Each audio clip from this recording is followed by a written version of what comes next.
Ada satu kelelahan yang jarang kita bicarakan dengan jujur. Bukan kelelahan karena pekerjaan, bukan pula karena hidup yang terlalu sibuk. Ini adalah kelelahan batin yang muncul ketika seseorang terlalu lama hidup sambil menghakimi dirinya sendiri. Kita menjalani hari demi hari dengan pikiran yang terus menimbang, membandingkan, dan menuntut. Setiap kesalahan kecil diperbesar, setiap keterlambatan dianggap kegagalan. Setiap hasil yang belum sesuai harapan langsung diterjemahkan sebagai bukti bahwa diri ini tidak cukup baik. Tanpa disadari, kita tidak lagi sekadar menghadapi hidup, tetapi juga berhadapan dengan suara di dalam kepala yang tak pernah memberi ruang bernapas. Dalam keheningan tertentu, mungkin saat malam mulai sunyi, atau ketika tubuh akhirnya berhenti bergerak, suara itu terdengar paling jelas. Ia bertanya dengan nada yang tampak rasional, namun menyimpan tekanan yang dalam. Mengapa hidupmu seperti ini? Mengapa kamu belum sampai di sana? Mengapa orang lain terlihat lebih maju, lebih tenang, lebih berhasil? Pertanyaan-pertanyaan itu tidak selalu salah, tetapi cara kita memeluknya seringkali keliru. Kita menjawabnya bukan dengan kejujuran yang tenang, melainkan dengan hukuman pada diri sendiri, seolah hidup adalah ruang sidang, dan kitalah terdakwa yang tidak pernah benar-benar diberi kesempatan membela diri. Stoikisme mengingatkan kita pada satu kebijaksanaan sederhana, bahwa penderitaan tidak selalu lahir dari keadaan, tetapi dari penilaian kita terhadap keadaan itu. Banyak orang tidak hancur karena hidup yang berat, melainkan karena keyakinan bahwa mereka seharusnya mampu menjalani semuanya tanpa celah. Padahal menjadi manusia memang berarti membawa keterbatasan. Kita belajar sambil berjalan, kita jatuh sambil mencari arah. Namun ketika standar kesempurnaan dijadikan ukuran nilai diri, setiap ketidaksempurnaan terasa seperti kegagalan moral, bukan sekadar bagian dari proses. Di titik inilah kebencian pada diri tumbuh diam-diam, bukan dalam bentuk kemarahan yang meledak, tetapi dalam sikap dingin terhadap diri sendiri. Kita tetap berfungsi, tetap bekerja, tetap tersenyum di hadapan orang lain, namun di dalam kita menjauh dari diri kita sendiri. Kita tidak lagi mendengarkan kelelahan kita. Kita menekan emosi seolah itu gangguan. Kita memaksa diri untuk terus berjalan, tanpa pernah bertanya apakah arah yang ditempuh masih selaras dengan nilai hidup kita. Video ini bukan tentang mengubah hidup secara drastis, bukan pula tentang menuntut dirimu untuk segera merasa damai. Ini adalah ajakan untuk berhenti sejenak dan melihat dengan jujur, apakah selama ini kamu menjalani hidup dengan penuh kesadaran, atau dengan hukuman yang terus-menerus pada diri sendiri. Stoikisme tidak mengajarkan kita untuk memuja diri, tetapi juga tidak membenarkan kebencian pada diri. Ia mengajak kita berdiri di posisi yang lebih jernih, menerima hidup sebagaimana adanya, tanpa menambah luka dengan penilaian yang tidak perlu. Jika kamu pernah merasa lelah bukan karena dunia, tetapi karena pikiranmu sendiri, maka pembahasan ini adalah undangan untuk kembali berdamai, bukan dengan cara menyangkal kenyataan, melainkan dengan keberanian untuk menerima bahwa hidup memang tidak harus sempurna agar layak dijalani. Dan kamu tidak harus membenci dirimu sendiri, hanya karena hidup belum sampai pada bentuk yang kamu harapkan. Setelah kita berhenti sejenak dan melihat dengan jujur bagaimana kita memperlakukan diri sendiri, langkah berikutnya adalah memahami satu kenyataan yang sering kita lawan diam-diam. Hidup tidak pernah berjanji untuk berjalan sesuai rencana kita. Ia tidak memberi kontrak tentang keadilan, kecepatan, atau kepastian hasil. Namun banyak dari kekecewaan batin lahir karena kita, tanpa sadar, hidup seolah janji itu pernah dibuat. Kita berharap usaha selalu berbanding lurus dengan hasil. Kita berharap niat baik selalu dibalas dengan kemudahan. Ketika harapan itu runtuh, kita tidak hanya kecewa pada keadaan, tetapi juga mulai menyalahkan diri sendiri karena merasa tidak mampu mengendalikan semuanya. Dalam pandangan Stoik, inilah akar dari banyak penderitaan yang tidak perlu. Bukan karena kita berharap, tetapi karena kita menempatkan harapan pada hal-hal yang berada di luar kendali kita. Kita bisa mengendalikan sikap, usaha, dan pilihan hari ini. Namun hasil akhir, respons orang lain, arah hidup dalam jangka panjang seringkali berjalan dengan caranya sendiri. Ketika batas ini tidak kita sadari, kita menuntut diri untuk bertanggung jawab atas sesuatu yang sebenarnya bukan wewenang kita. Dari sinilah rasa bersalah yang berlebihan tumbuh, meski tidak ada pelanggaran nyata yang dilakukan. Banyak orang menjalani hidup dengan standar yang tidak pernah dinegosiasikan. Mereka menetapkan garis waktu tertentu tentang kapan harus berhasil, kapan harus mapan, kapan harus merasa tenang. Standar ini sering lahir dari perbandingan. tuntutan sosial atau bayangan hidup ideal yang jarang dipertanyakan. Ketika realitas bergerak lebih lambat atau bahkan berbelok jauh, diri kita dianggap gagal memenuhi target. Padahal, hidup bukan proyek dengan jadwal tetap. Ia adalah rangkaian situasi yang saling berkaitan, penuh ketidakpastian, dan seringkali menuntut penyesuaian, bukan pemaksaan. Stoikisme tidak meminta kita untuk menurunkan standar hidup, tetapi mengajarkan kita menempatkan standar itu di tempat yang benar, bukan pada hasil yang tidak pasti, melainkan pada cara kita bersikap dalam setiap keadaan. Apakah kita tetap jujur saat kecewa? Apakah kita tetap bertindak dengan nilai saat lelah? Apakah kita mampu menerima bahwa beberapa hal memang tidak terjadi sesuai keinginan kita, tanpa menjadikannya alasan untuk merendahkan diri? Di titik ini, menerima hidup bukan berarti pasrah, tetapi berhenti memusuhi kenyataan. Ketika seseorang benar-benar memahami bahwa hidup tidak berutang apapun padanya, muncul kebebasan yang sunyi namun kuat. Kita berhenti menunggu dunia memenuhi ekspektasi kita untuk merasa layak. Kita berhenti menunda penghargaan pada diri sendiri sampai semua berjalan sempurna. Sebaliknya, kita mulai melihat nilai pada usaha yang tulus, pada keteguhan yang tidak selalu terlihat, dan pada keberanian untuk tetap berjalan meski arah belum sepenuhnya jelas. Dari sinilah penerimaan lahir. Bukan sebagai konsep abstrak, tetapi sebagai sikap hidup yang membebaskan. Paragraf ini menjadi fondasi penting sebelum melangkah lebih jauh, karena selama kita masih meyakini bahwa hidup seharusnya mudah dan terkontrol sepenuhnya, kita akan terus menemukan alasan untuk membenci diri sendiri. Namun ketika kita menerima bahwa ketidakpastian adalah bagian alami dari hidup, ruang batin mulai terbuka. Kita tidak lagi melawan kenyataan, tetapi belajar berdiri tegak di dalamnya. Dan dari sikap inilah proses berdamai dengan diri sendiri dapat benar-benar dimulai. Setelah memahami bahwa hidup tidak berjalan di bawah kendali penuh kita, langkah berikutnya adalah melihat bagaimana kita menilai diri sendiri di tengah ketidakpastian itu. Disinilah banyak orang terjebak pada kesalahan yang tampak sepele, tetapi berdampak besar. Kita mencampur adukkan evaluasi diri dengan penghukuman diri. Kita mengira bahwa bersikap keras pada diri adalah bentuk tanggung jawab. Padahal seringkali itu hanyalah cara lain untuk melampiaskan kekecewaan yang tidak menemukan tempat. Evaluasi yang sehat bertujuan memperbaiki arah. Penghukuman bertujuan melukai. Keduanya terasa mirip di permukaan tetapi sangat berbeda dalam akibatnya. Dalam evaluasi yang jernih, kita bertanya dengan tenang, apa yang bisa dipelajari dari situasi ini? Bagian mana yang bisa diperbaiki? Apa yang berada di luar kendali kita dan perlu dilepaskan? Nada pertanyaan ini tidak mengancam, tidak menghakimi. Ia membuka ruang bagi kejujuran. Sebaliknya, dalam penghukuman diri, pertanyaan berubah menjadi tuduhan. Mengapa kamu selalu gagal? Mengapa kamu tidak seperti yang lain? Mengapa kamu tidak cukup kuat? Kalimat-kalimat ini tidak memberi arah, hanya mempersempit ruang gerak batin. Kita tidak sedang belajar. Kita sedang disudutkan oleh pikiran kita sendiri. Stoikisme memandang kejernihan batin sebagai kebajikan. Seorang stoik tidak menutup mata terhadap kesalahan, tetapi juga tidak membiarkan kesalahan mendefinisikan nilai dirinya.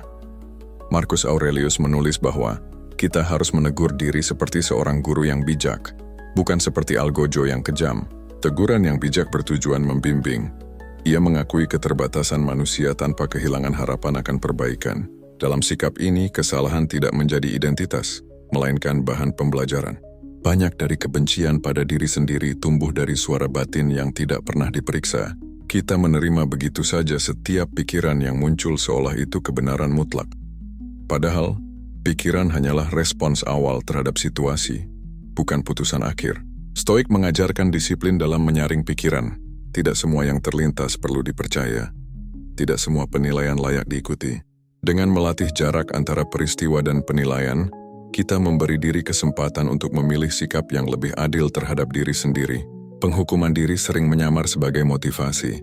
Kita berkata bahwa jika tidak keras pada diri, kita akan menjadi malas atau berhenti berusaha. Namun pengalaman menunjukkan hal sebaliknya. Orang yang terus dihantam oleh kritik batin, justru kehilangan keberanian untuk mencoba. Ia takut salah, takut gagal, takut kembali disakiti oleh dirinya sendiri. Evaluasi yang jernih sebaliknya, memberi rasa aman yang cukup untuk bertumbuh. Ia berkata, kamu boleh belajar, dan kamu tidak akan kehilangan nilai hanya karena belum sempurna. Menerima hidup tanpa membenci diri sendiri dimulai dari keberanian untuk mengubah cara kita berbicara pada diri. Bukan dengan pujian kosong tetapi dengan kejujuran yang berimbang. Kita mengakui apa yang belum baik tanpa meniadakan apa yang sudah kita upayakan. Kita melihat diri sebagai manusia yang sedang berproses, bukan sebagai proyek gagal yang harus segera diperbaiki. Dari sini hubungan kita dengan diri sendiri perlahan berubah, tidak lagi sebagai musuh, tetapi sebagai rekan perjalanan yang sama-sama belajar memahami hidup.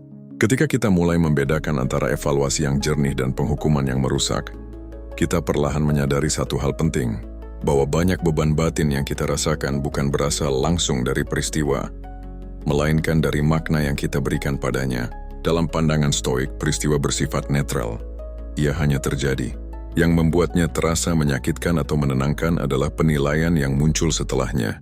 Marcus Aurelius berulang kali mengingatkan bahwa bukan kejadian yang mengganggu kita, tetapi opini kita tentang kejadian tersebut. Kesadaran ini tidak menghapus rasa sakit, tetapi mengembalikan kendali pada tempat yang seharusnya. Setiap hari kita menerima rangsangan tanpa henti, kegagalan kecil, komentar orang lain, rencana yang tidak berjalan mulus, hasil yang tertunda. Semua itu datang apa adanya. Namun pikiran kita jarang membiarkannya berhenti di sana. Kita segera menambahkan narasi. Kita menyimpulkan bahwa kegagalan berarti ketidakmampuan. Kita menafsirkan penolakan sebagai penolakan terhadap diri kita secara utuh. Kita menganggap keterlambatan sebagai bukti bahwa hidup kita tertinggal. Tanpa sadar, kita memikul beban tambahan yang sebenarnya tidak pernah diwajibkan oleh keadaan. Stoikisme mengajak kita untuk menciptakan jeda di antara peristiwa dan penilaian. Jeda ini mungkin singkat tetapi dampaknya besar. Dalam jeda itu kita bertanya, apa yang benar-benar terjadi dan apa yang hanya saya tambahkan dalam pikiran. Dengan kebiasaan ini kita belajar memisahkan fakta dari cerita. Fakta mungkin tetap sulit, tetapi cerita seringkali memperparah penderitaan. Saat cerita itu dilepas bukan karena menyangkal realitas, melainkan karena tidak semua interpretasi perlu dipelihara. Banyak kebencian pada diri sendiri lahir dari cerita yang kita bangun secara berulang. Kita menceritakan ulang kegagalan lama seolah itu masih berlangsung hari ini. Kita mengumpulkan kesalahan masa lalu menjadi satu narasi besar tentang siapa diri kita. Padahal diri kita hari ini tidak identik dengan diri kita di masa lalu. Stoik melihat manusia sebagai makhluk yang selalu berada dalam proses. Setiap hari adalah kesempatan untuk bertindak dengan lebih selaras pada nilai, terlepas dari apa yang pernah terjadi sebelumnya. Marcus Aurelius menulis untuk dirinya sendiri, mengingatkan bahwa pikiran harus dijaga seperti kota yang berharga. Tidak setiap kesan boleh masuk tanpa diperiksa. Ini bukan sikap defensif, tetapi sikap sadar. Dengan menjaga pikiran, kita tidak membiarkan diri terus-menerus diserang oleh penilaian yang melemahkan. Kita belajar berkata, ini sulit, tetapi tidak berarti saya tidak layak. Ini mengecewakan tetapi tidak menentukan seluruh hidup saya. Kalimat-kalimat sederhana ini perlahan melunakkan sikap kita terhadap diri sendiri. Menerima hidup tanpa membenci diri sendiri tidak berarti menghilangkan semua penilaian. Itu mustahil. Namun kita bisa memilih penilaian yang lebih adil dan proporsional. Kita tidak menambah penderitaan dengan kesimpulan yang berlebihan. Kita tidak menjadikan satu momen sebagai vonis seumur hidup. Dalam kebijaksanaan Stoik, ketenangan bukan hasil dari hidup yang sempurna, tetapi dari pikiran yang tidak menambah luka pada kenyataan yang sudah cukup berat. Setelah kita memahami bahwa banyak penderitaan berasal dari penilaian pikiran yang berlebihan, muncul satu pertanyaan penting yang sering disalahpahami.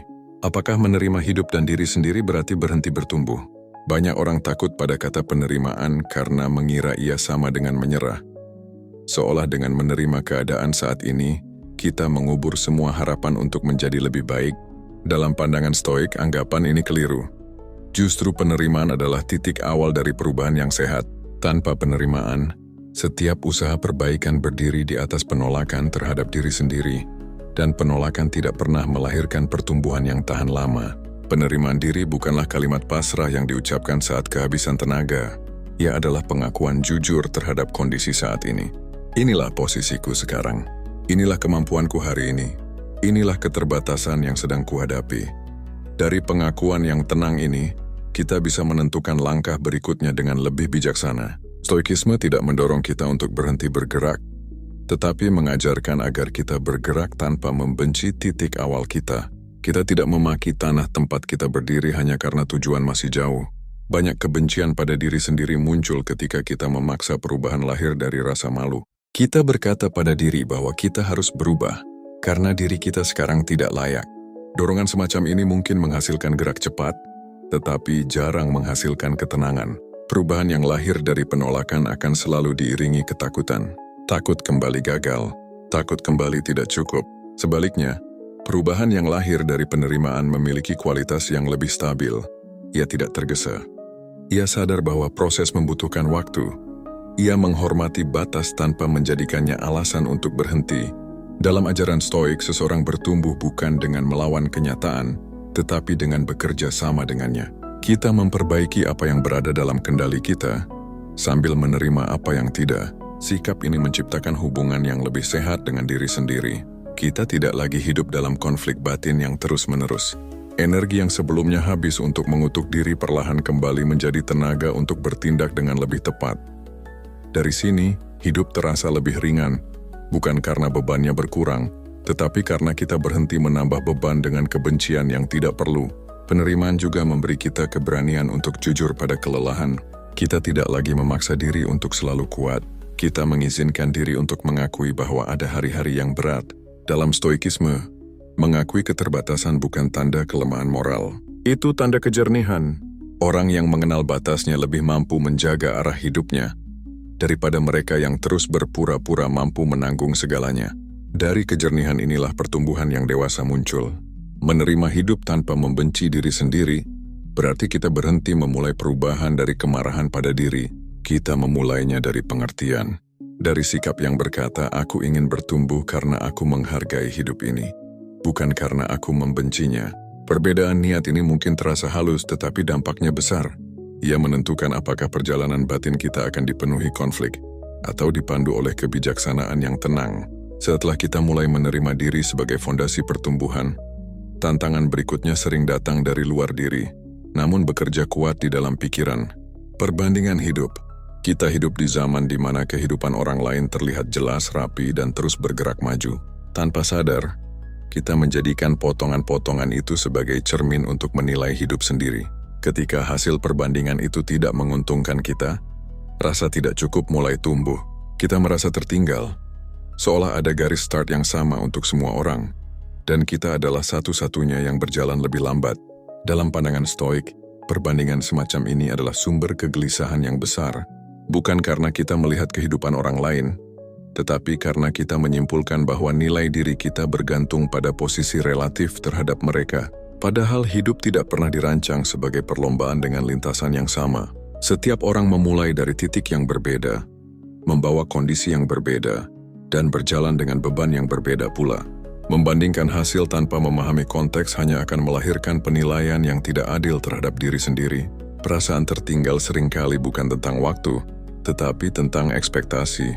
Kita memiliki gambaran tertentu tentang kapan sesuatu seharusnya terjadi dalam hidup. Ketika kenyataan tidak mengikuti jadwal itu, kita menganggap diri gagal mengikuti irama hidup. Stoikisme mengingatkan bahwa waktu bukanlah musuh, dan keterlambatan bukanlah kesalahan moral. Hidup tidak memiliki kalender universal yang harus diikuti semua orang. Yang ada hanyalah kesempatan hari ini untuk bertindak dengan lebih bijak dibanding kemarin. Marcus Aurelius menulis bahwa kita tidak perlu hidup seperti orang lain untuk hidup dengan baik. Nilai hidup tidak ditentukan oleh kecepatan, tetapi oleh keselarasan dengan prinsip. Seseorang yang bergerak perlahan namun jujur lebih dekat pada kehidupan yang baik daripada mereka yang melaju cepat tetapi kehilangan arah. Ketika kita menyadari ini, perbandingan mulai kehilangan kekuatannya. Kita tidak lagi bertanya, sejauh apa orang lain sudah sampai, tetapi seberapa selaras langkah kita dengan nilai yang kita yakini. Perbandingan juga membuat kita lupa bahwa hidup memiliki musim. Ada fase tumbuh cepat, ada fase bertahan, ada fase memulihkan diri. Melihat orang lain menuai hasil di musim mereka, lalu mengutuk diri karena masih menanam, adalah bentuk ketidakadilan pada proses sendiri. Stoik mengajarkan kesabaran aktif. Kita tetap bekerja, tetap belajar, tetapi tanpa tergesa untuk menyamai ritme yang bukan milik kita. Ketika kita berhenti mengukur hidup dengan ukuran orang lain, muncul kelegaan yang halus namun nyata. Kita mulai mendengar kembali suara kebutuhan diri sendiri. Kita lebih peka terhadap batas, lebih jujur terhadap kelelahan, dan lebih tenang dalam menetapkan arah. Dari sini kebencian pada diri perlahan melemah, bukan karena hidup tiba-tiba membaik, tetapi karena kita berhenti mengkhianati diri sendiri dengan standar yang tidak pernah kita pilih secara sadar. Setelah kita berhenti membandingkan hidup dengan orang lain, kita sering berhadapan dengan sumber kebencian yang lebih sunyi namun lebih berat, masa lalu. Banyak orang tidak benar-benar hidup di hari ini karena pikirannya masih tertinggal pada apa yang pernah terjadi. Kesalahan lama, keputusan yang terasa keliru, kesempatan yang dianggap terlewat, semua itu terus diputar ulang seolah hidup masih bisa diulang dari titik tersebut. Dalam pandangan Stoik, masa lalu adalah wilayah yang sepenuhnya berada di luar kendali kita. Namun anehnya, justru di sanalah banyak orang menghabiskan energi batin terbesar. Kita menghukum diri atas versi lama dari diri kita yang bertindak dengan pengetahuan dan kemampuan yang terbatas saat itu. Kita lupa bahwa kebijaksanaan hari ini tidak tersedia bagi diri kita di masa lalu. Mengutuk diri atas apa yang sudah terjadi sama saja dengan menuntut diri untuk menjadi orang yang belum sempat kita kenal saat itu. Stoikisme tidak mengajarkan kita untuk melupakan masa lalu, tetapi untuk menempatkannya dengan benar. Masa lalu adalah sumber pelajaran, bukan ruang penyiksaan. Ketika kita terus menghidupkan penyesalan, kita sebenarnya tidak sedang bertanggung jawab tetapi sedang terjebak. Tanggung jawab sejati selalu bergerak ke depan. Dia bertanya, apa yang bisa saya lakukan hari ini dengan pemahaman yang saya miliki sekarang? Marcus Aurelius mengingatkan bahwa kita hanya memiliki momen saat ini untuk bertindak dengan benar. Menyesali masa lalu tanpa henti tidak membuat kita lebih bijak. Ia hanya membuat kita lebih berat melangkah. Stoik memilih sikap yang lebih jernih, mengakui kesalahan tanpa menjadikannya identitas, mengambil pelajaran tanpa membawa kebencian sebagai beban tambahan. Banyak kebencian pada diri sendiri bertahan karena kita menolak memaafkan diri. Kita memberi pengertian pada orang lain bahwa mereka berubah, tetapi tidak memberi ruang yang sama pada diri sendiri. Padahal memaafkan diri bukan berarti membenarkan kesalahan. Ia berarti mengakui bahwa diri ini tetap layak dihormati meski pernah keliru. Tanpa sikap ini, setiap langkah ke depan selalu disertai bayang-bayang masa lalu yang belum selesai. Menerima masa lalu adalah tindakan keberanian batin. Kita berhenti berharap waktu bisa diputar ulang. Kita berhenti berdialog dengan versi hidup yang sudah tidak ada. Kita memilih hadir sepenuhnya di hari ini. Disinilah kebencian mulai kehilangan cengkeramannya.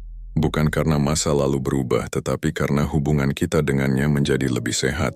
Ketika kita tidak lagi mengutuk diri atas apa yang telah berlalu, ruang batin menjadi lebih lapang. Energi yang sebelumnya terkunci dalam penyesalan kini tersedia untuk membangun hidup dengan sikap yang lebih sadar. Dari titik ini, menerima hidup bukan lagi konsep yang jauh, yang menjadi praktik harian yang sederhana namun mendalam. Hadir, bertindak, dan berjalan tanpa membawa beban yang tidak lagi perlu. Ada fase dalam hidup di mana tidak ada yang benar-benar runtuh, namun juga tidak ada yang terasa berkembang. Hari berjalan, tugas diselesaikan. Kita tetap hadir, tetapi batin terasa diam di tempat. Fase ini seringkali lebih melelahkan daripada kegagalan yang jelas, karena tidak ada sesuatu yang bisa ditunjuk sebagai masalah utama. Namun rasa kosong tetap tinggal. Dalam fase stagnan seperti ini, kebencian pada diri sering muncul secara halus. Kita mulai bertanya, ada apa denganku? Mengapa aku tidak berkembang seperti yang seharusnya? Mengapa hidup terasa datar dan tanpa arah? Pertanyaan-pertanyaan ini jarang muncul dengan amarah. Ia datang sebagai kelelahan yang tenang. Dan justru karena itu, ia lebih sulit disadari. Stoikisme memandang fase stagnan bukan sebagai kegagalan, tetapi sebagai bagian alami dari ritme hidup. Tidak setiap musim diciptakan untuk panen. Ada musim menanam, ada musim menunggu, ada musim memperkuat akar yang tidak terlihat. Masalah muncul ketika kita menilai fase bertahan dengan ukuran fase melaju. Dari situlah rasa tidak cukup tumbuh. Marcus Aurelius menulis bahwa tugas kita bukan memilih keadaan, tetapi memilih sikap di dalam keadaan itu. Dalam fase stagnan, sikap yang dibutuhkan seringkali bukan keberanian besar, tetapi kesabaran yang tenang. Tetap bangun, tetap menjalani tanggung jawab, tetap menjaga nilai. Meski tanpa kepastian kapan perubahan besar akan datang. Banyak orang membenci diri sendiri karena merasa hidupnya tidak bergerak, padahal bertahan dengan sikap yang benar adalah bentuk gerak yang sering tidak diakui. Stoik melihat ketekunan sunyi sebagai kekuatan. Seseorang yang tidak menyerah pada keputusasaan, meski tidak melihat hasil, sedang membangun fondasi batin yang kuat. Fondasi inilah yang kelak membuat seseorang tidak goyah saat hidup kembali bergerak cepat. Fase stagnan juga mengajarkan kita untuk berhenti mengaitkan nilai diri pada sensasi kemajuan. Kita tetap bernilai meski hari ini terasa biasa. Kita tetap layak dihormati meski hidup belum berubah. Stoikisme menolak gagasan bahwa manusia hanya berharga saat produktif atau berhasil. Nilai manusia terletak pada karakter, bukan kecepatan. Ketika kita menerima fase ini tanpa mengutuk diri, sesuatu mulai bergeser. Kita tidak lagi memaksa hidup untuk segera berubah. Kita fokus merawat apa yang ada dalam kendali. Sikap. Pilihan kecil, cara kita memperlakukan diri sendiri. Dari sini, kebencian perlahan mereda. Dan hidup, meski belum gemerlap, terasa lebih bisa dijalani. Dalam fase bertahan yang sunyi, emosi sering muncul tanpa diminta. Lelah, sedih, kecewa, hampa. Banyak orang merasa bersalah karena merasakan semua itu, seolah emosi tertentu menandakan kegagalan batin. Padahal, dalam pandangan Stoik, emosi adalah bagian alami dari pengalaman manusia, bukan musuh yang harus dimusnahkan, dan bukan pula kebenaran mutlak tentang siapa diri kita. Kesalahan umum yang sering terjadi adalah menjadikan emosi sebagai identitas. Kita tidak hanya merasa sedih, tetapi berkata, "Aku adalah orang yang lemah." Kita tidak hanya merasa gagal, tetapi menyimpulkan, "Aku memang gagal sebagai manusia." Stoikisme mengajak kita membedakan antara apa yang kita alami dan siapa diri kita. Emosi datang dan pergi. Identitas batin seharusnya dibangun di atas nilai, bukan perasaan sesaat. Marcus Aurelius menulis bahwa pikiran harus tetap memegang kendali atas respons, bukan menolak pengalaman. Ini berarti kita boleh merasakan emosi tanpa tenggelam di dalamnya. Kita mengizinkan kesedihan hadir, namun tidak membiarkannya mengambil alih seluruh pandangan tentang hidup. Kita berkata, "Ya, aku sedang merasa sedih, bukan aku adalah kesedihan itu sendiri." Perbedaan kalimat ini kecil, tetapi dampaknya besar. Banyak kebencian pada diri sendiri tumbuh, karena kita menganggap emosi tertentu tidak pantas dirasakan. Kita memaksa diri untuk selalu kuat, selalu tenang, selalu baik-baik saja. Ketika emosi itu tetap muncul, kita menyalahkan diri karena tidak sesuai dengan gambaran ideal tersebut. Stoikisme menolak kepura-puraan batin seperti ini. Kejujuran terhadap apa yang dirasakan adalah langkah awal menuju kejernihan. Menerima emosi bukan berarti mengikuti semua dorongannya. Stoik membedakan antara merasakan dan bertindak. Kita boleh marah, tetapi tidak harus merusak. Kita boleh kecewa, tetapi tidak harus menyerah pada keputusasaan. Disinilah kebebasan batin bekerja. Kita tidak dikendalikan oleh emosi, namun juga tidak memeranginya dengan kebencian. Ketika kita berhenti memusuhi emosi, hubungan kita dengan diri sendiri berubah. Kita menjadi lebih lembut tanpa kehilangan ketegasan, lebih sadar tanpa menjadi pasif. Emosi tidak lagi menjadi alasan untuk merendahkan diri, tetapi sinyal untuk memahami apa yang sedang terjadi di dalam. Dari sini menerima hidup terasa lebih nyata, bukan karena hidup selalu menyenangkan, tetapi karena kita tidak lagi menolak pengalaman manusiawi kita sendiri. Ketika kita berhenti menjadikan diri sendiri sebagai medan pertempuran, perubahan pertama yang terasa bukanlah kebahagiaan, melainkan kelegaan. Ada energi yang selama ini terkuras untuk melawan diri, kini perlahan kembali. Energi ini bukan euforia, tetapi kekuatan tenang untuk menjalani hari. Kita tidak lagi bangun dengan beban batin yang berat bahkan sebelum hari dimulai. Kita mulai menghadapi hidup dengan sikap yang lebih jujur dan realistis. Selama kita membenci diri sendiri, banyak tenaga habis untuk dialog batin yang tidak pernah selesai. Kita menegur diri secara berlebihan, membandingkan tanpa henti, mengulang kesalahan lama. Semua itu menyita perhatian dan daya hidup. Stoikisme mengajarkan bahwa perhatian adalah sumber daya yang terbatas. Kemana perhatian diarahkan, kesanalah hidup mengalir. Saat kebencian pada diri mereda, perhatian kita tidak lagi terjebak pada penilaian. Ia kembali pada tindakan. Hal-hal kecil yang berada dalam kendali, cara kita berbicara, cara kita bekerja, cara kita memperlakukan orang lain dan diri sendiri. Inilah bentuk kekuatan stoik yang sering disalahpahami. Bukan dominasi atas dunia, tetapi penguasaan atas respons batin. Marcus Aurelius menulis bahwa kita sering melelahkan diri dengan pikiran yang tidak perlu. Bukan karena tugas terlalu berat, tetapi karena pikiran terlalu ramai. Ketika kita berhenti memusuhi diri, pikiran menjadi lebih sederhana. Masalah tetap ada, tantangan tetap muncul, namun kita menghadapinya satu persatu, tanpa menambah lapisan drama batin yang melemahkan. Energi yang kembali ini juga membuat kita lebih jujur terhadap batas. Kita tahu kapan harus mendorong diri, dan kapan harus memberi jeda. Bukan karena malasnya, tetapi karena sadar bahwa keberlanjutan lebih penting daripada paksaan. Stoikisme menghargai ketahanan jangka panjang. Ia tidak memuja ledakan semangat sesaat yang diikuti kelelahan mendalam. Berhenti membenci diri sendiri juga membuka ruang untuk rasa syukur yang lebih tenang.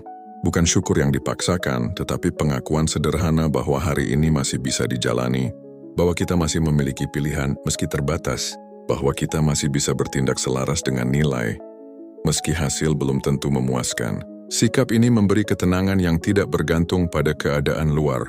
Dari titik ini, hidup tidak serta-merta menjadi ringan, namun ia menjadi lebih layak dijalani. Kita tidak lagi berjalan sambil menyeret diri. Kita berjalan bersama diri kita sendiri. Dan kebersamaan inilah yang membuat perjalanan, seberat apapun, terasa lebih mungkin untuk ditempuh. Setelah energi batin mulai kembali, kita sampai pada pemahaman penting dalam stoikisme, bahwa tidak semua penderitaan bisa dihindari, tetapi banyak penderitaan sebenarnya bisa dikurangi. Perbedaan ini halus namun menentukan kualitas hidup seseorang. Stoik tidak menjanjikan hidup tanpa rasa sakit. Ia menawarkan hidup tanpa penderitaan tambahan yang kita ciptakan sendiri.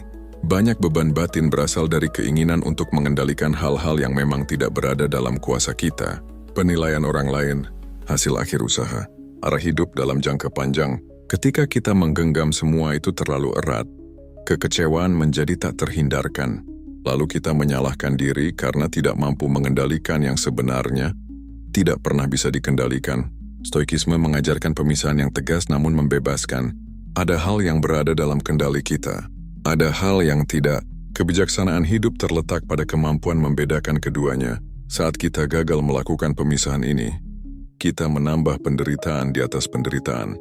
Kita tidak hanya menghadapi kenyataan yang sulit, tetapi juga kemarahan pada diri karena kenyataan itu tidak berubah.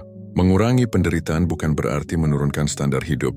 Ia berarti berhenti menuntut kesempurnaan dari diri yang sedang berproses. Kita tetap berusaha dengan sungguh-sungguh, tetapi kita tidak lagi menjadikan hasil sebagai ukuran nilai diri. Dengan sikap ini, kegagalan tidak menghancurkan batin, keberhasilan pun tidak membuat kita lupa diri. Marcus Aurelius menulis bahwa seseorang bisa hidup tenang di tengah kekacauan jika ia tidak mengizinkan pikirannya ikut kacau. Ini bukan sikap acuh, melainkan kedewasaan batin. Kita tetap peduli, tetapi kita tidak menyerahkan ketenangan pada sesuatu yang tidak stabil. Dengan cara ini, hidup mungkin tetap berat, tetapi tidak terasa kejam. Banyak orang terus menderita bukan karena situasi, tetapi karena perlawanan batin terhadap situasi tersebut. Kita berkata, ini seharusnya tidak terjadi. Aku seharusnya lebih baik. Hidup seharusnya adil. Kalimat-kalimat ini tidak mengubah apapun, selain menambah luka di dalam. Stoik mengajak kita menggantinya dengan sikap yang lebih jernih. Ini sedang terjadi. Apa yang bisa kulakukan dengan baik hari ini? Ketika kita berhenti menambah penderitaan yang tidak perlu, hidup terasa lebih bersih secara batin. Tidak sempurna, tidak selalu menyenangkan, tetapi jujur dan bisa dijalani. Di titik ini, kebencian pada diri hampir tidak memiliki ruang lagi untuk tumbuh, karena kita tidak lagi memperlakukan diri sebagai musuh, melainkan sebagai manusia yang sedang belajar hidup dengan lebih sadar. Jika sampai di titik ini kamu masih menyimak, mungkin ada bagian dari dirimu yang sedang belajar untuk berhenti memusuhi diri sendiri. Bukan karena hidup tiba-tiba menjadi mudah, tetapi karena kamu mulai lelah membawa beban yang tidak perlu. Stoikisme tidak menjanjikan jalan yang mulus. Tidak hanya menawarkan satu hal yang jujur, kejernihan dalam menghadapi hidup sebagaimana adanya. Menerima hidup tanpa membenci diri sendiri adalah proses yang tidak selesai dalam satu hari. Ia adalah latihan batin yang dilakukan perlahan. Setiap kali kita memilih berbicara lebih adil pada diri, setiap kali kita menilai keadaan tanpa menghukum diri, setiap kali kita tetap berjalan meski hasil belum terlihat, di sanalah perubahan yang sesungguhnya terjadi. Kamu tidak harus menjadi sempurna untuk layak dihormati. Kamu tidak harus sampai di tujuan untuk berhak merasa bernilai. Selama kamu terus berusaha hidup dengan kesadaran dan nilai yang jujur, itu sudah cukup untuk hari ini.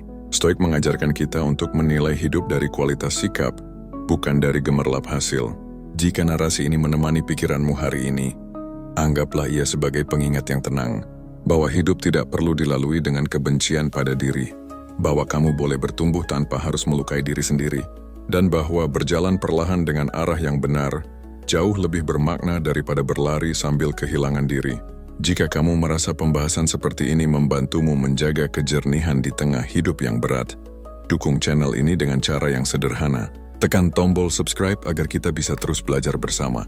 Beri like pada video ini agar lebih banyak orang yang sedang berjuang diam-diam bisa menemukannya.